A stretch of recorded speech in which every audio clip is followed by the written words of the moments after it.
Kasya kaya? Kasya kaya yung bahay ni Lola? Ito po yung magiging patungan ng bahay ni Lola. Yung mga lupa na sinako. Yan, bubuhatin na. Bubuhatin na natin.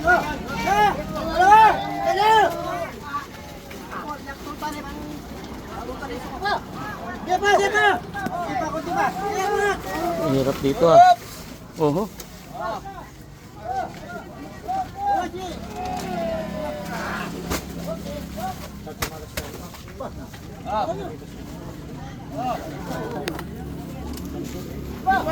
Ang dami tumulong sa atin.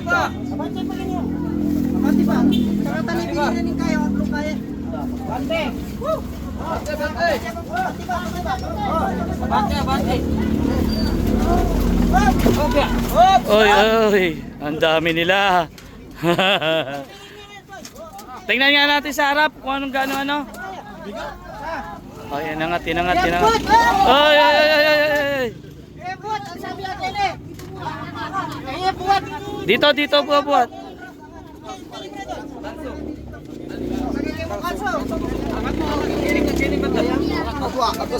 Angat mo gini. Yan. Gini. Kapit. Isa pa, kulang na yun. Dito pagkaisa ko. Awan. Boy, may pipili ka, boy. Maspak nyo. Iliputan, bes.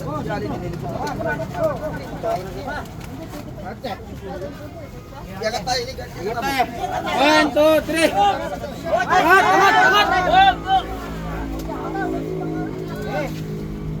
Ha?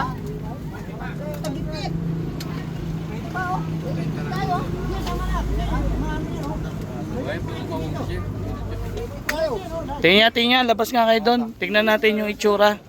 Kung abala. Papalitan din po natin yan. Gagawin natin semento yan. Masamantala lang po to. Hindi pa naman dito dyan si Lola titira. Tambayan lang niya.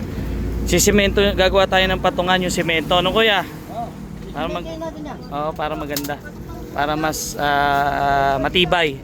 Kasi ito lupa lang yung ginawang na nakasakot. Tingnan ko nga kung labas siya sa daan.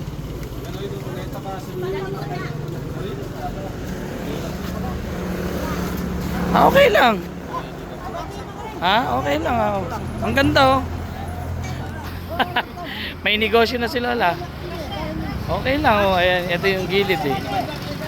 Oh. Oh, di ba? Kitang-kita nyo na ngayon si Lola. Ang bahay niya may bubong na green. Oh, okay na yan. Matatanggap na ng publiko yan kahit medyo labas. Oh. Itataas pa po yun. Lalagyan natin na simento yung pinakapaa ng bahay. Para mas matibay yung kanyang kubo.